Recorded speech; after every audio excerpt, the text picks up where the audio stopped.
What do you do when you're in a long-term relationship that is not sexually fulfilling? What do you do when you just had an abortion, or your partner has cheated on you, or they have died? How do you cope with the grief of losing a parent or a sibling or a best friend?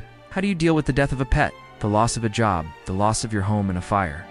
The ancient Greeks and Romans didn't have a term for what we call the blues. They did, however, have a philosophy that taught them how to deal with all of these things.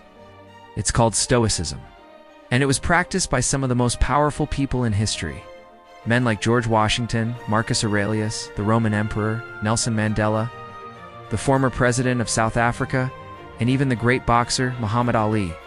I first encountered Stoicism years ago when I was going through a messy divorce. I was angry and depressed and felt like my life was over. Then one day, while walking through the park, I saw this little girl, no more than 5 years old, sitting on a bench feeding the pigeons. And I thought to myself, if this little girl can be at peace while sitting on a park bench feeding the pigeons, then why can't I? That's when I decided to learn everything I could about Stoicism. In this episode, we're going to discuss 3 of the most powerful lessons from Stoicism that will help you heal from any disappointment, setback, or tragedy that you may encounter in life. Lesson No.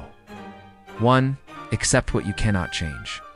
One of the first things that we learn in Stoicism is that there are some things that are in our control, and there are other things that we have no control over whatsoever. The key to happiness, according to Stoics, is to focus on the things that are in our control and to let go of the things that are not in our control. For example, if your partner has cheated on you, or they've left you, or they've died, then you can't change that. You can't bring them back. You can't make them love you. So the only thing you have control over is your reaction to the situation. Lesson number 2. Focus on what you can control. Now that you've accepted the reality of the situation and you've realized that there are certain things that you cannot change, it's now time to focus on the things that are in your control. According to Stoicism, there are 3 things that are in our control: our thoughts, our actions, and our reactions. So when you've lost something or someone that you love very deeply, focus on the small things that you can control. Focus on your thoughts, your actions, and your reactions. Don't focus on the things that you cannot control. Lesson No. 3. Put your situation in perspective. When you lose someone or something that you love, it's easy to get caught up in the pain and the suffering, and to feel like it is the worst thing that has ever happened to you.